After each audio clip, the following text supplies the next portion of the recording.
O mga taga-Kawit, nabalitaan nyo na ba yung bagong sulit na kainan dito sa inyo na nagsiserve ng mura pero hindi tinipid sa lasa na for as low as 39 pesos? Eh siguradong busog ka. Tulad nitong mac and cheese, 39 pesos lang. Cordon bleu, 105 pesos lang. Ganitong kadami na. Shawarma rice, 95 pesos. Tapsilog, burger, shawarma wrap na mac and cheese ang laman at napakadami pang iba na siguradong hindi bubutas ng iyong bulsa. Sobrang bilis nga ng lago nitong business na to na ngayon ay may 3 branches na nagsimula lang sa cart. Parang babae na every 9 months nanganganak.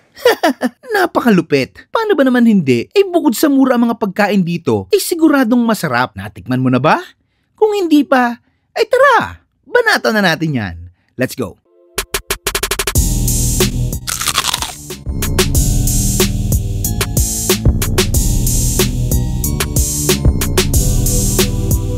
Ako nga po pala si Jay, owner ng J Dream Food House. Bali, si J Dream Food House nga po pala, nag-start ng 2021. Nag-start po kami ng cart lang. Bali, nakikipwesto lang po ako sa lola ko, sa bahay ng lola ko. Then, by 2023, nakuha po namin yung first official branch namin sa pagtsatsaga at pagsisipag. So, Cavite City po yung una naming store. Then, after 9 months, 2024, February, nakuha po namin yung Noveleta branch namin. Then, after ulit ng 9 months, ito na po tayo. Nandito na po tayo sa Kawit Tabon 2, ang pangatlo po naming branch. Kaya po pala J-Dream yung pangalan ng store namin kasi gusto ko po siyang paramihin ng maraming branch at gusto ko po siyang ipamana sa maraming generation. At gusto ko po mapunta sa point na masasabi ng mga customer namin na kasama ko si J-Dream sa pagtupad ng pangarap ko. So gusto ko siya maging iconic. Bali nag-start nga rin po pala kami ng ako lang po mag-isa talaga nagluluto, naggagawa. Alos ako na rin po nag-deliver, namamalengke. So unti-unti po nadagdagan po kami. Ngayon po nasa 17 employees na po kami. So kailangan po rin talaga naming mas galingan pa para mas makapag-provide pa po sa maraming tao at mas makatulungan at ma-improve pa po yung aming business. Ang pinagkakaiba po ni J-Dream compare sa ibang brand, yung homemade po, yung authentic na product po namin, na yung masasabi niya, sa amin niya lang po talaga siya matitikman yung lasa. Especially yung mga sauce namin, kami talaga yung gumagawa niyan.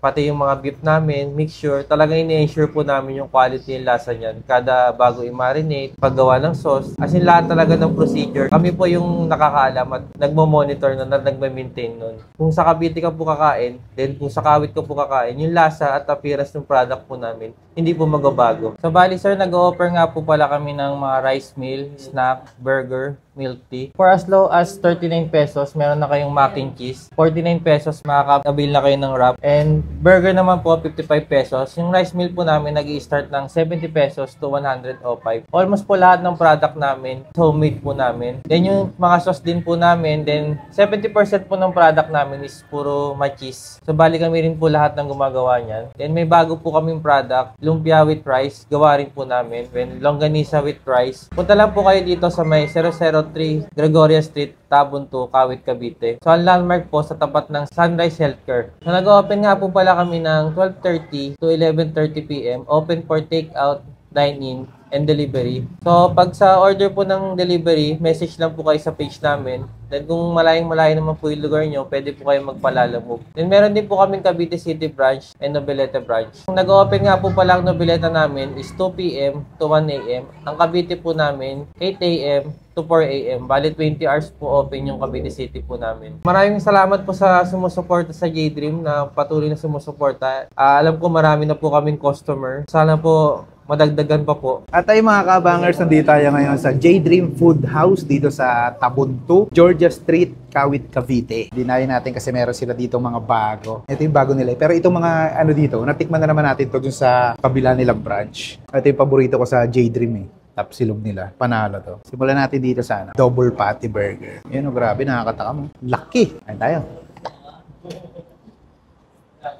Ang maganda dito, homemade yung mga sauce nila dito Uy! Oh. Panalo talaga yung burger nila. Siyempre, ito rin isa sa mga favorite ko. Cordon bleu with bacon and egg. Grabe, sobrang daming sauce yung sama-sama na. Oh, panalo yung cheese nila dito kasi hindi siya sobrang alat. Tapsilog. Tignan natin ang walang kahit ano. Sarap ng pagkatimpla. gagawin rin mo yung itlog, oh. Yun, oh.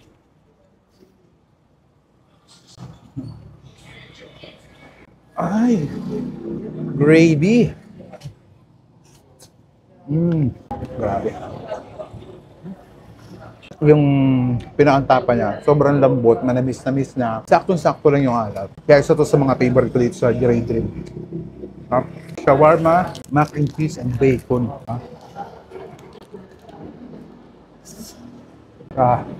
Oh.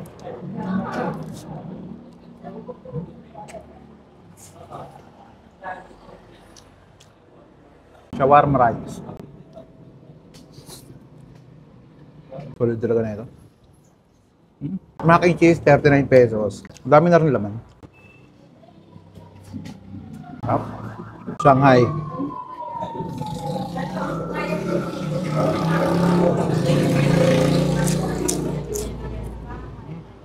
Sarap ng Shanghai.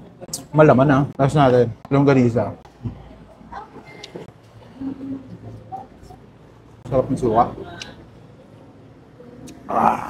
Solid panalo. Avocado milk tea.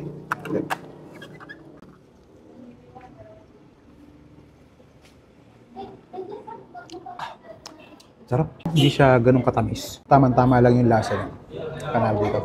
Ang bisita nyo na dito sa J Dream Food House. Napaka-solid dito mga lods. Panalods. Paano ubusin mo na namin to?